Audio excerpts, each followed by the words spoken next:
People think that job loss is about the economy, but what if it's actually tied to evolution? Today's guest has lived through not one, but four workplace extinctions, and what she's discovered will completely change how you look at your career, your identity, and your future. Welcome back to the show. Today, we're talking about something that is quietly happening to millions of people right now, but no one knows really how to name it. April Elias is here, and she has navigated massive industry shifts again and again and again. She has not just survived them, but she has learned to decode them.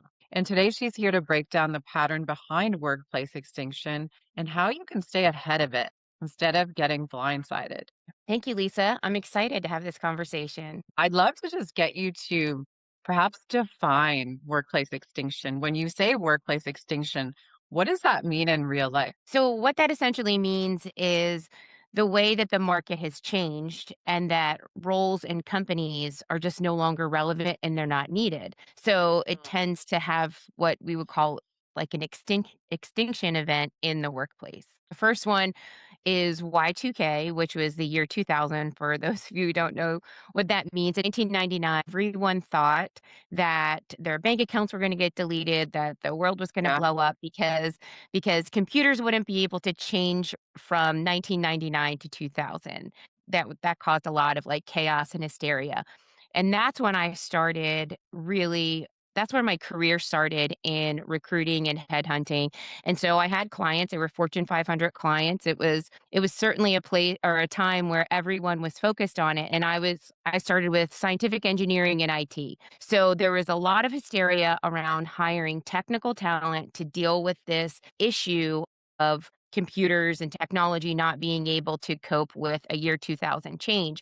And then that also put a stronger focus on just technology professionals in general. Also, that's around the same time we had, the dot-com era. And so that I would say that was certainly the first one.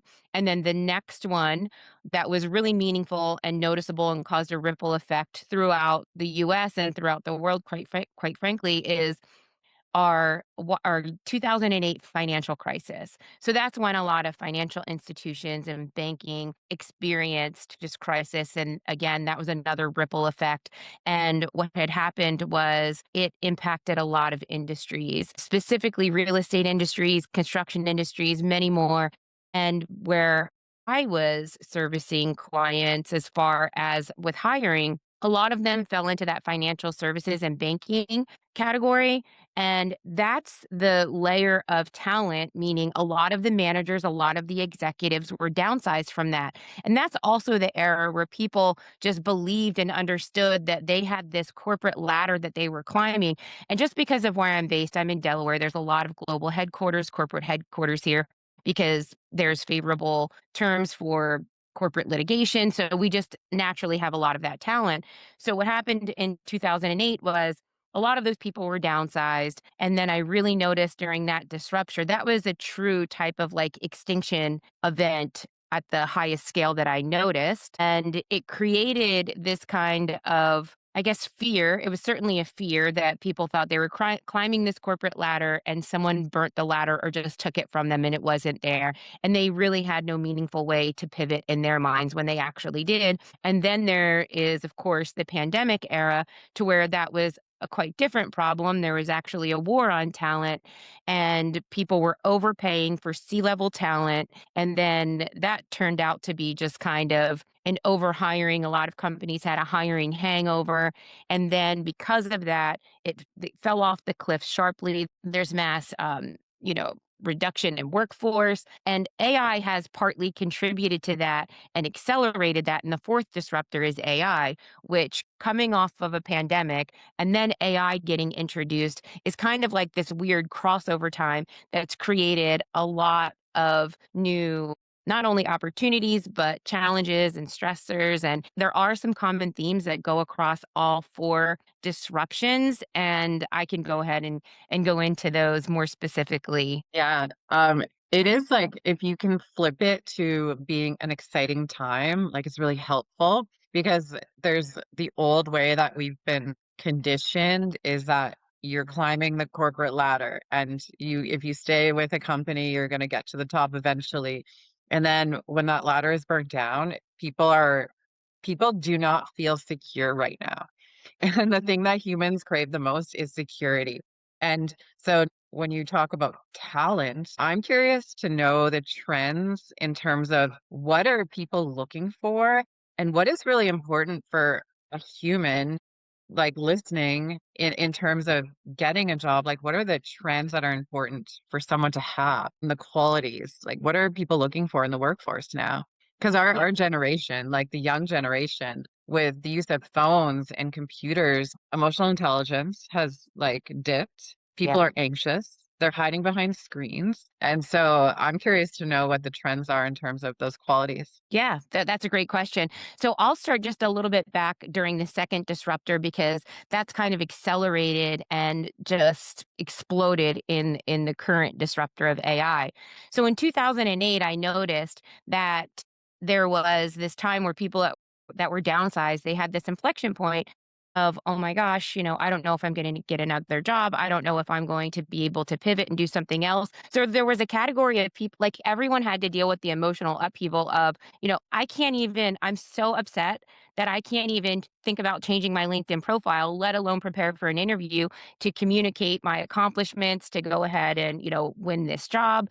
And so there was a subset of people, probably about a third of the people that I was working with, because I started teaching a free job club, because some of those people were my clients. And then all of a sudden, I had an influx of A-level candidates that were just available and they just needed help, kind of presenting themselves and highlighting their skills and experience to get hired. But what was really cool about that is probably a third of that population that I worked with directly.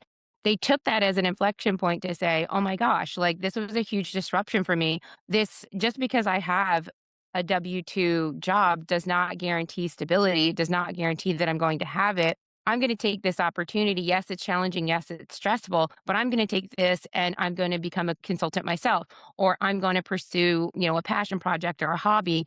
And a lot of people took that initiative to pivot. And so 2008 just kind of started that like gig economy in my opinion. They knew the problems worth solving. So they were like, I was never really able to solve this in my role as W-2 because that wasn't really in my job description, but I know this is a problem. I can go in, I can consult. It can be really niche and really specific.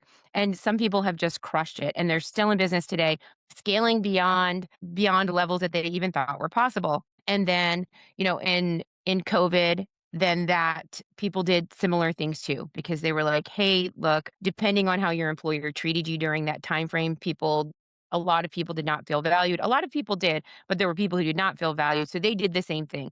They made that pivot, and that even further contributed. I mean, some people left to become digital creators, right? They left their corporate job. They just started talking about stuff online on whatever social media platform. They've seemed to blow it up and start earning income that way, which was another interesting shift in this kind of digital economy or knowledge economy. Then AI, when that was introduced, I would say so I was introduced to AI on a basis that was like more in everyone else's awareness, probably, like late 2022, early 2023.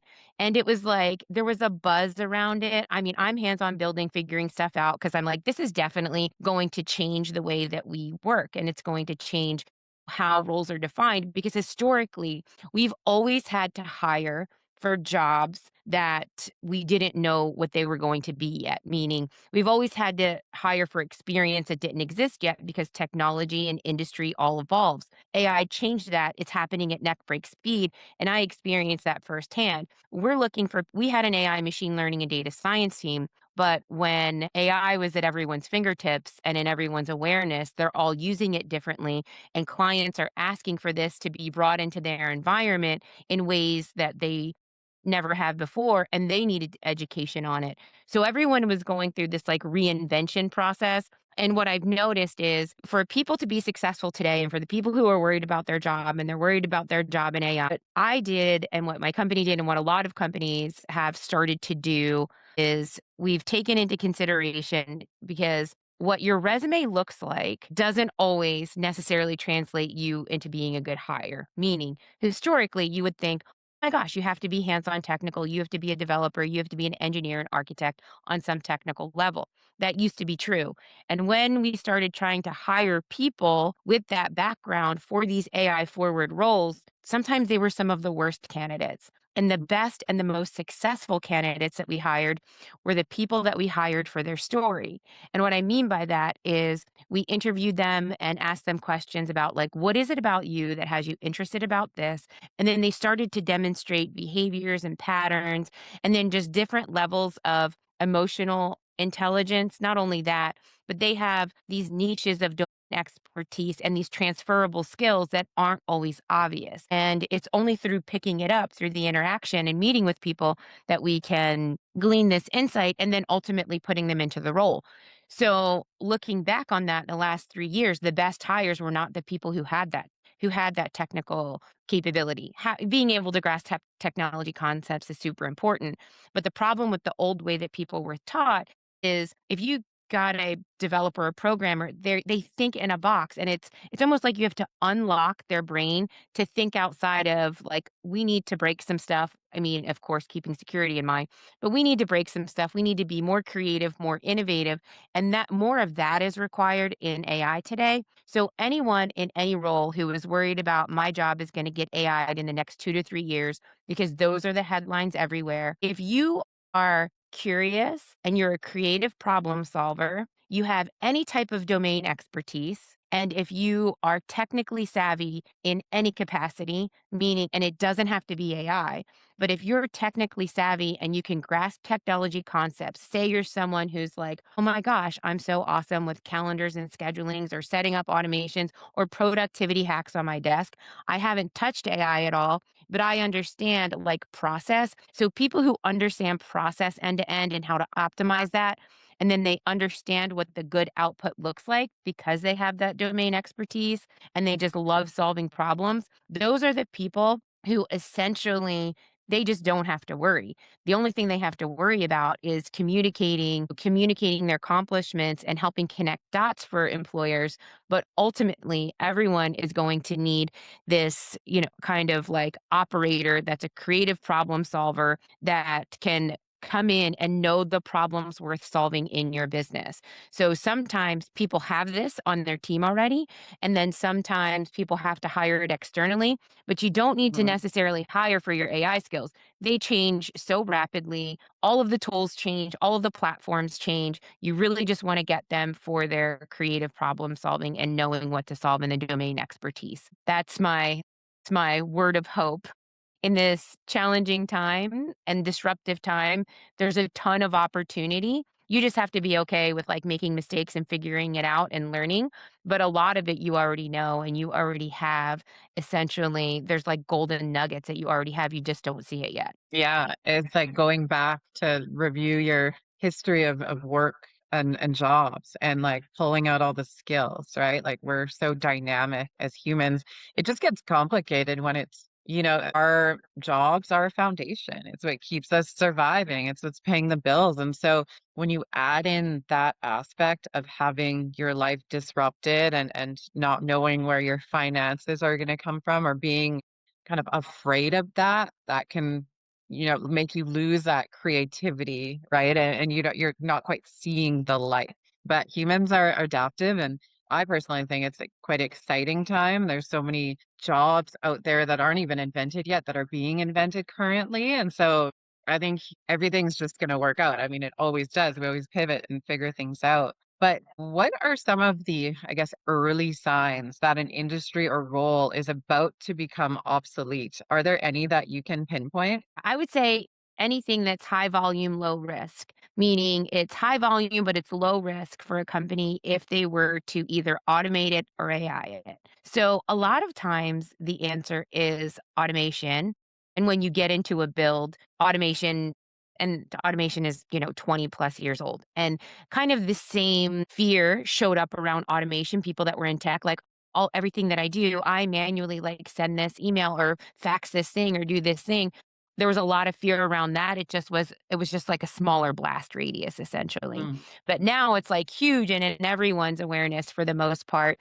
But I would say anything that is just high volume and low risk for a company to outsource. So for instance, if it was like qualifying cold leads, that's high volume, low risk. And every business ultimately, if they are a leads driven business, meaning if they're doing outbound things to acquire a client, a customer, or a candidate, essentially, if it's large and it's outbound, a lot of times they'll use AI to do that to essentially qualify it and get people through their filter. And then when they introduce the human in the loop, which is essentially the step in a process to where in real life human shows up and actually handles what it is, it's in an effort to filter that out and have that human interaction be more quality and have that be more convertible, like converting into a sale, whatever that sale is. But I would say that's probably the lowest hanging fruit for companies to go ahead and automate. If you're doing something that's like or AI, if you're doing something that's like could be automated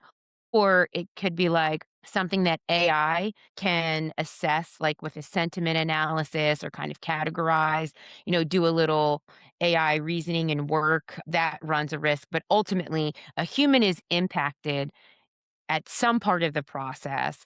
And so the quality of that human does matter and they can still be in it. And they're essentially what I like to call a superhuman in the loop. And so, there's again an exciting time there for people to just like next themselves and stuff that they have a lot of impact in. How has the resume changed? Because there's so many jobs now, like the interview process is impersonal. Like the first one is impersonal, it's online. How do people stand out? Yeah, that's a great question because AI can make every resume look the same. My God. Yeah. If you You go on prompt it. like social media and everyone's using AI and it's like everyone sounds the same right now. Yes, and everyone is trying to get rid of that, like, AI smell, like, you could tell that it's some fr and what's kind of crazy about that is some of the frequently used words by AI are some words that people naturally use frequently, so it's kind of like, well, that kind of stinks because people sometimes have to change their language to not sound like AI, and the other thing is, like, well, a lot of the AI is trained on PhD output and material. So then it's like, well, sometimes PhDs that are putting like real work out that's not AI enhanced at all are getting dinged for using AI. And it's like, that's the way we talk. Like, that's crazy. So, but to your point about the resume, all of the resumes can essentially look the same easily. So, your worst team member who is looking for a job can also look like your best team member with Mm, a few prompts and it's super super easy. So, and I've just historically I've never been really a fan of like job postings and applying to jobs because regardless of the technology, this has always been the case. It's 80-20.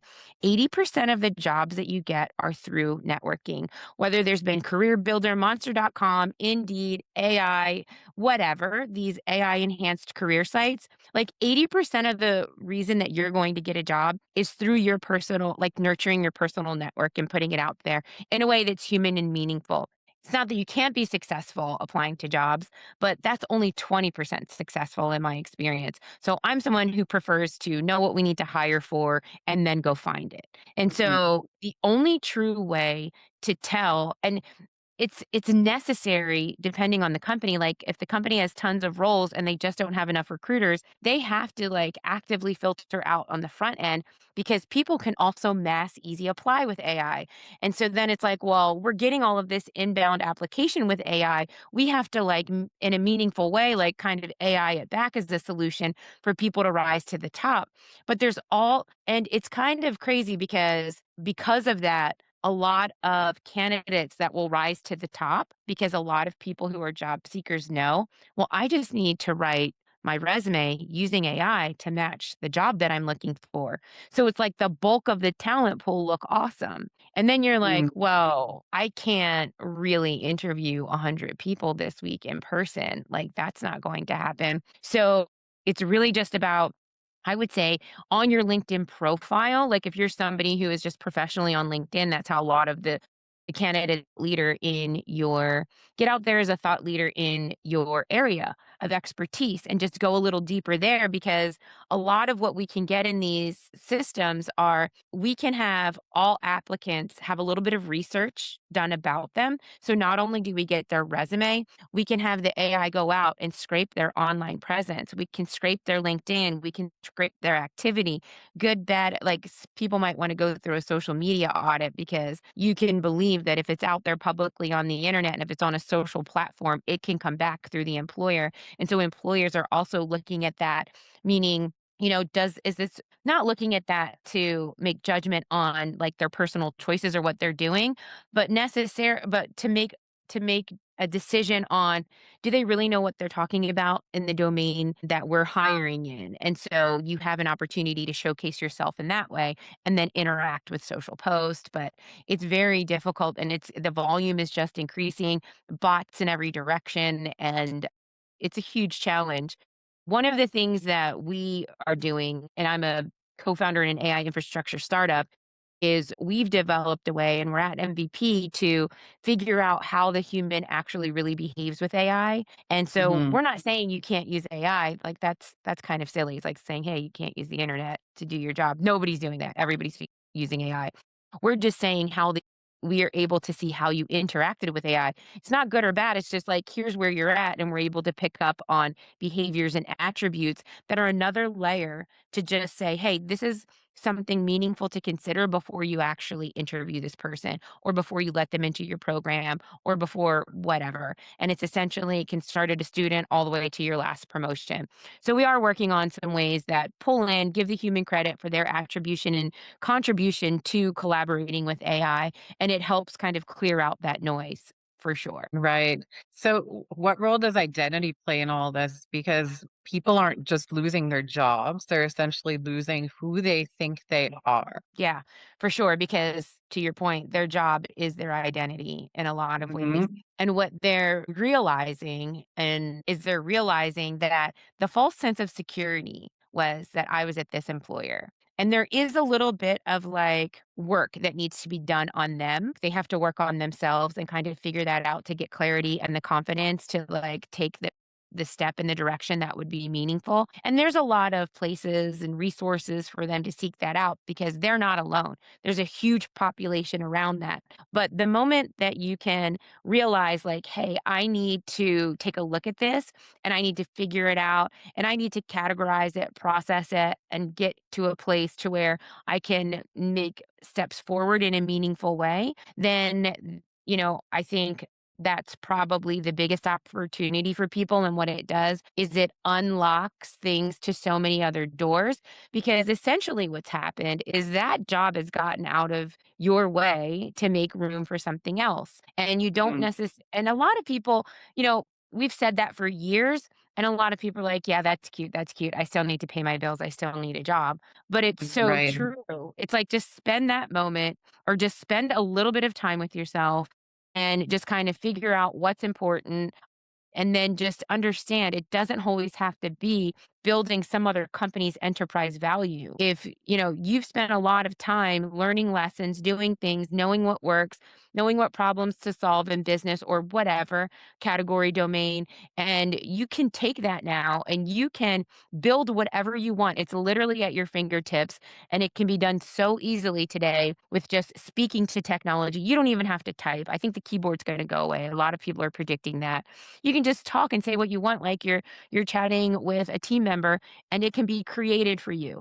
And then, if you need some security and some infrastructure and you need it to scale to a bunch of users, because if that's ultimately what it ends up being, not saying it has to be, but if that's what it ends up being, then you go add that person, right? And then you get that expertise. But there's no better time like the present to say, just kind of categorize it, decide what to let be like in your world essentially, and just what to clear out. And a lot of times people can go back and make their former employer their client. So I've seen that too, to where someone has ultimately in their seat ended up either upskilling themselves out of their seat, or a new seat needs to be created for them. So either they need to get upskilled and put somewhere else, or a new seat needs to be created for them. And it's not because they went and got a certification or they went and got a credential.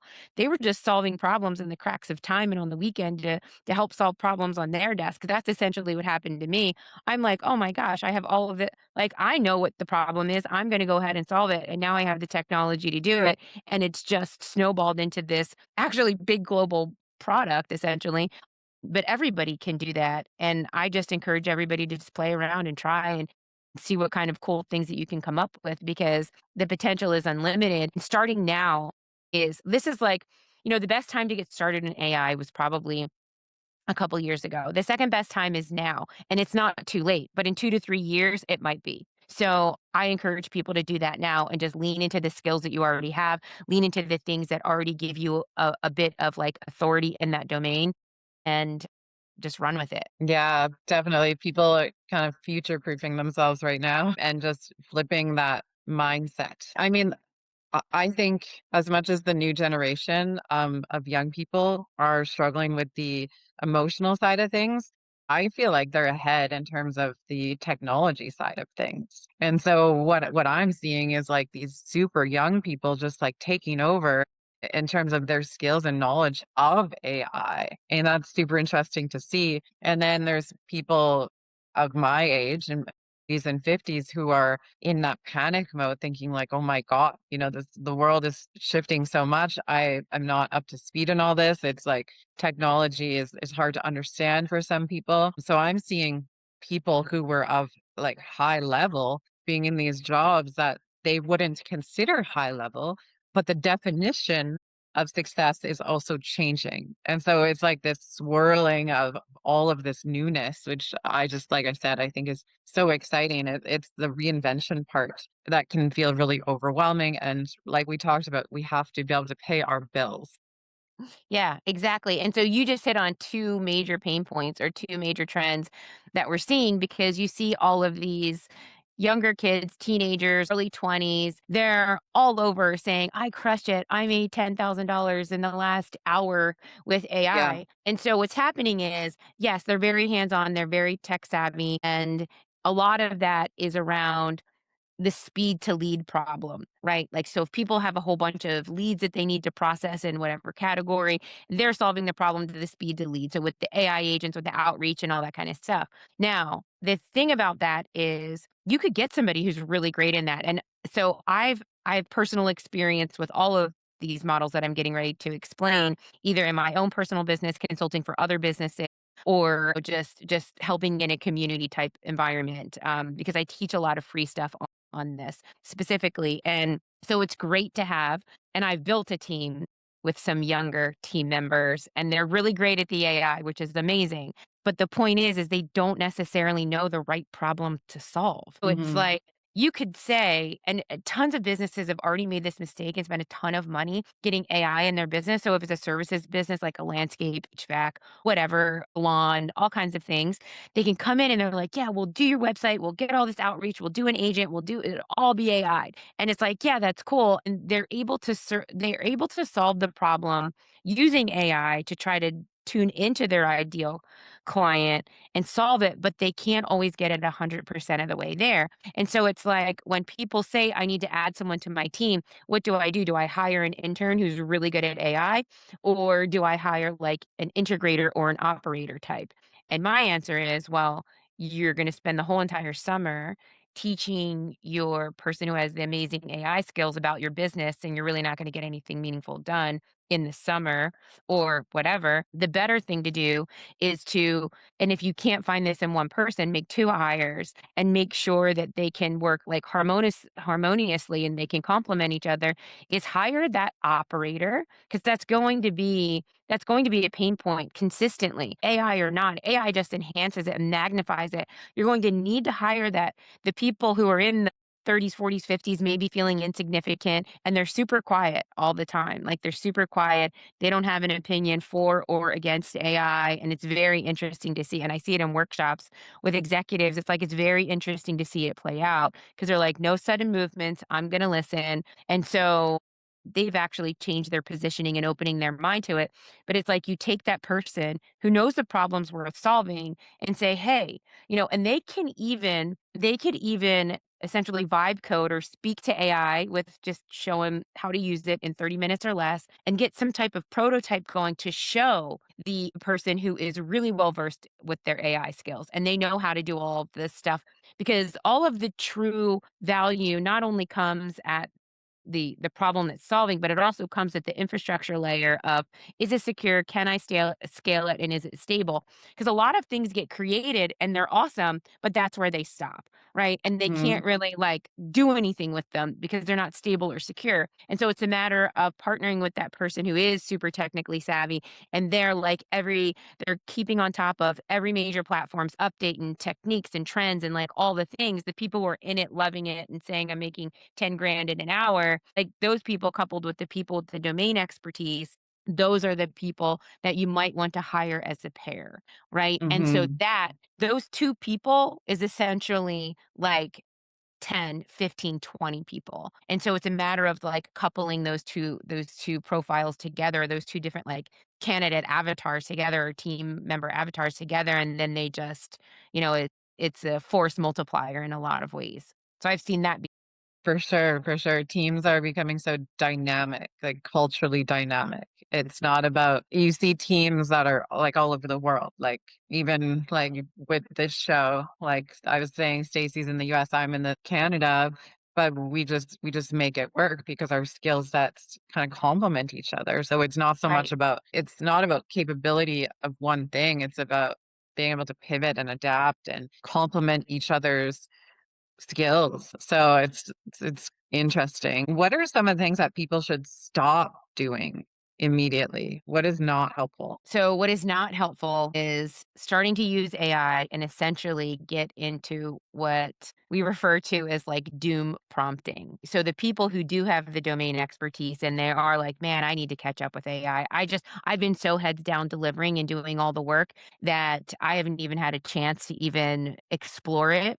They start to get in there and it is good to like play around, but like limit that use. It's kind of like limiting your screen time. Don't doom scroll on social media and don't doom prompt in AI because what happens is instantly because it'll start to help you branch off in other areas of like thought and you're like, "Okay, well I started here and now I'm like all the way over here and I might have like 72 tabs open with 100 ideas in here, but I haven't really effectively done anything." So it's good to get around, like to play around in there for sure, just to get a feel for how the tech works. But then it's also good to take a little like 101 course on how to maybe structure the way that you use it. Otherwise, it's just all of this like doom thought idea dumping that really goes nowhere. And it's good because you got it out of your head, but it's not really good because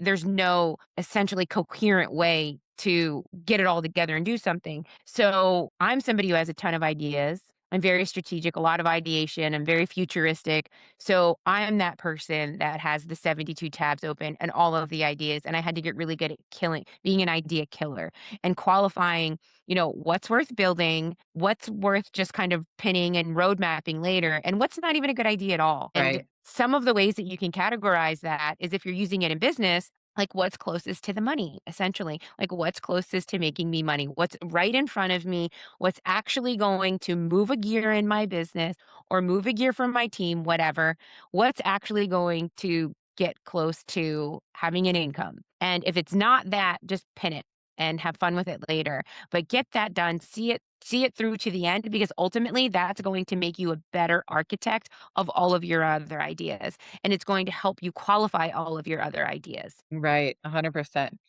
So do you see that people are being pushed into something greater right now, or what does it look like out there? I do see that they're being pushed into something greater, but not everybody realizes that it can be something greater depending on their perception. So if their perception is like a fear or a scarcity mindset, they're just going to feel more of that and AI is just going to magnify that. And that's just the way it is.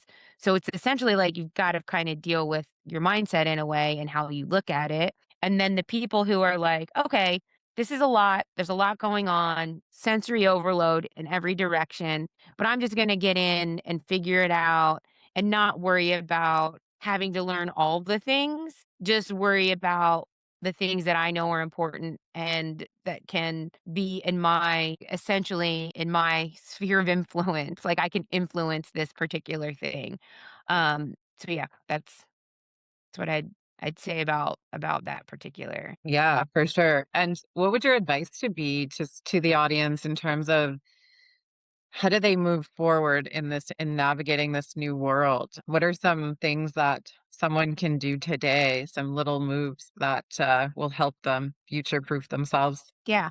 So some little moves today that are my favorite are get into one of the tech giants' AI models, right? So what I mean by that is Google has Gemini, Anthropic has Claude, and then OpenAI has ChatGPT.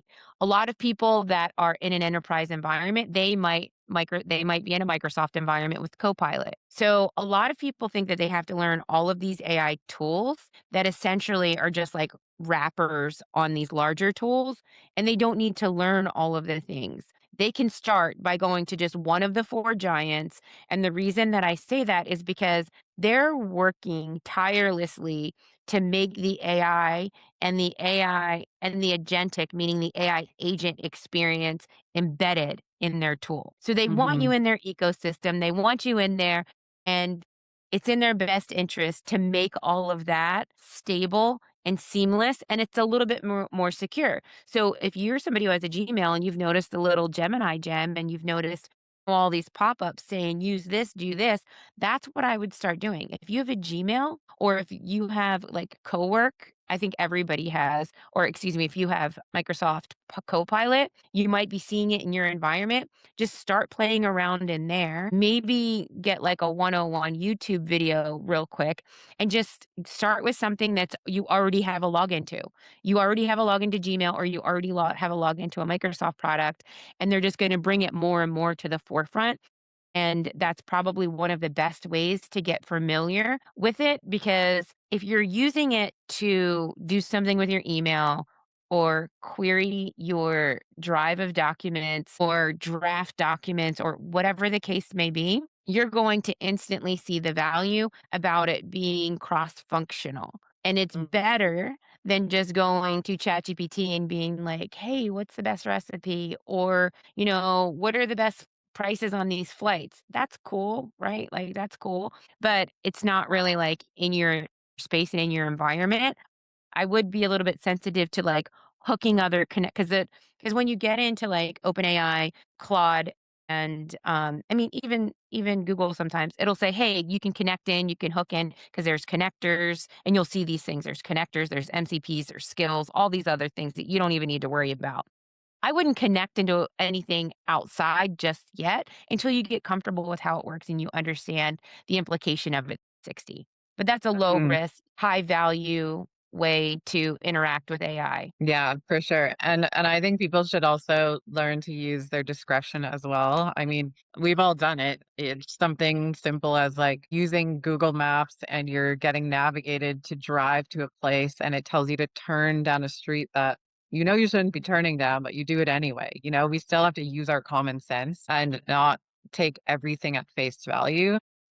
I've had to tell myself that many times that, AI is pulling information from everywhere it knows and essentially grasping at an average, I guess you could say, and not everything is black and white. So use it, but still use your own discretion so you don't end up down a street flipping. I remember like going around a block once because the navigator was trying to just turn me around and go the other way and it kept giving me the longest route to go the other way and I was like, "Why am I listening to this?"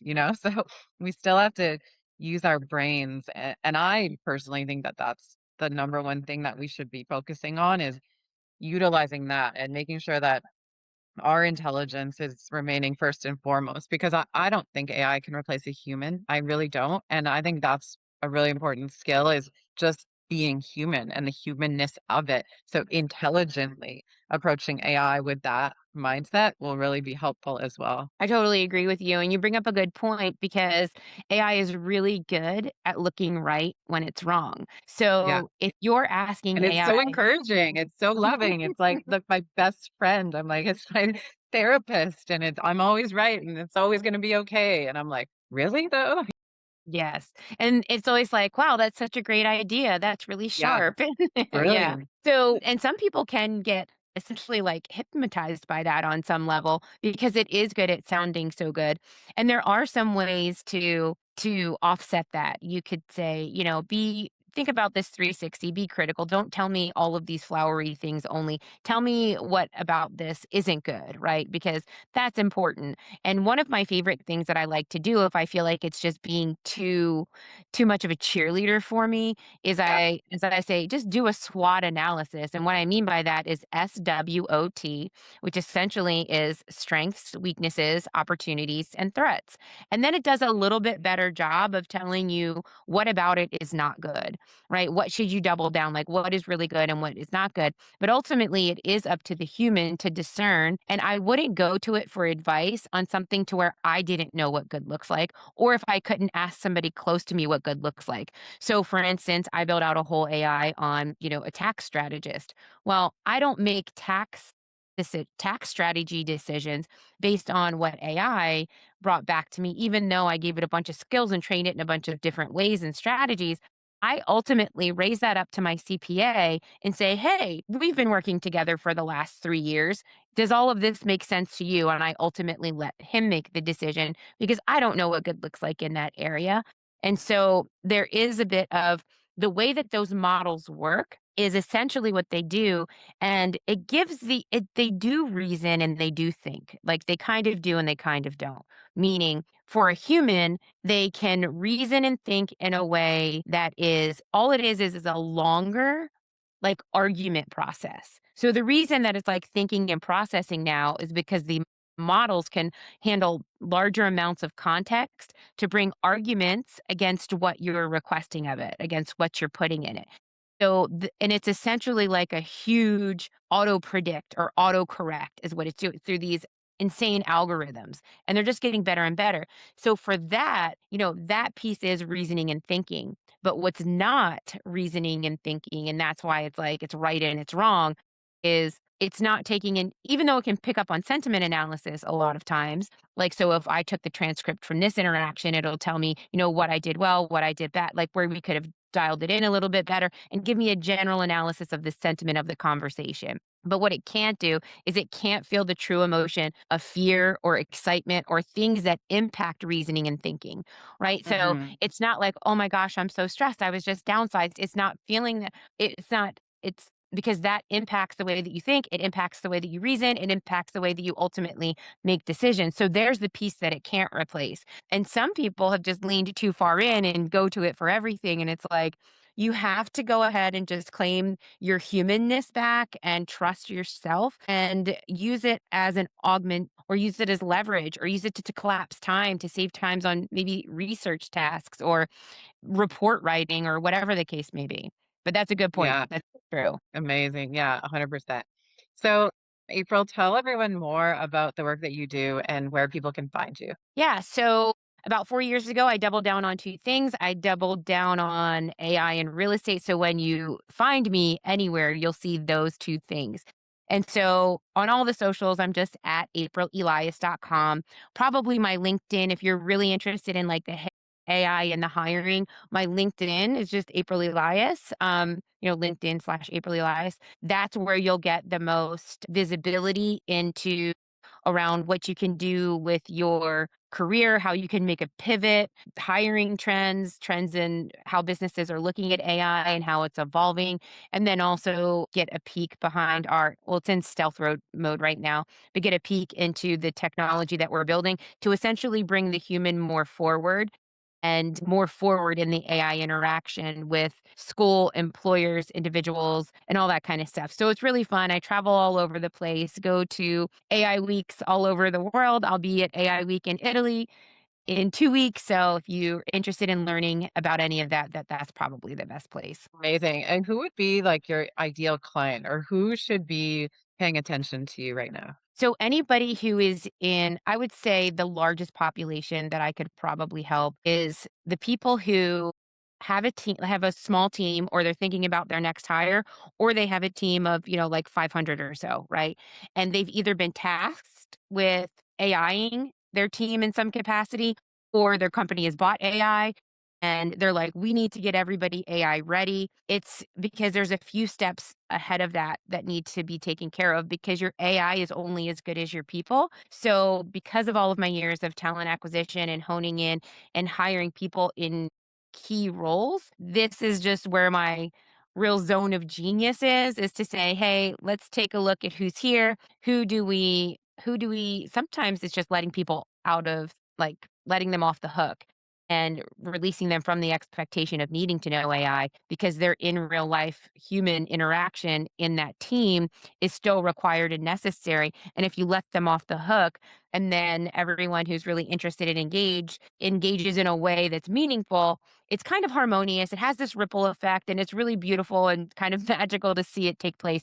But if you're someone who's like, I don't even know how, like, I don't even have time to learn this, but I need to make sure that I've got the right people in the right seats, and do I eliminate positions or create new ones? And so that's really where I can add the most amount of guidance and value. Amazing. Well, thank you so much for this really enlightening conversation. I think it was so much fun. So many people are talking about what's happening, and I think this gives people a really good snapshot of what they can do and what is actually happening and how to adapt with it. So, yeah, thank you so much for being here. Thank you. I really enjoyed our conversation. Thanks for having me. Me too. And thank you to our audience. This conversation was one of those wake up calls that you didn't know you needed to hear until you heard it. And so, if you've been feeling any type of uncertainty, stuckness, or like something is shifting in your life, then maybe you should start paying attention and not panicking. So again, April, thanks for sharing your story, and not only for sharing your story, but for the work that you're doing and essentially giving people a roadmap to move forward. So, to everyone listening, this isn't the end of your chapter. This is actually the next chapter beginning. So, step into it, get excited about it. Make sure to check out April's work. We'll have it linked in the show notes.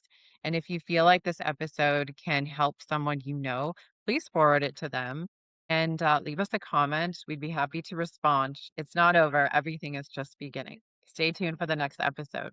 Bye, everyone.